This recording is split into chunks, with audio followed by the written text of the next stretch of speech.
কি বলে, রাজপ্রাসাদের মানুষটাও মরে যাবে, কুড়ে ঘরের মানুষটাও মরে যাবে,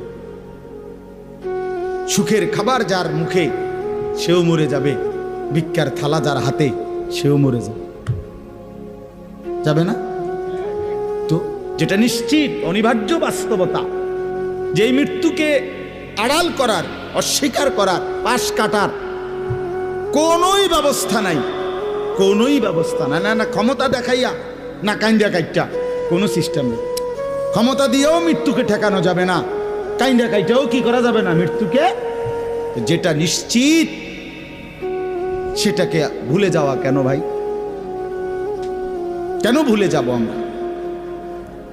আল্লাহর নবী সাল্লাল্লাহু আলাইহি ওয়াসাল্লামের যেই হাদিস আমি পড়ছি, এটাই নবীজি বলছেন, আকসিরু যিকরা হাদিমিল লাজ্জাত, আমার উম্মত প্রতিদিন বেশি বেশি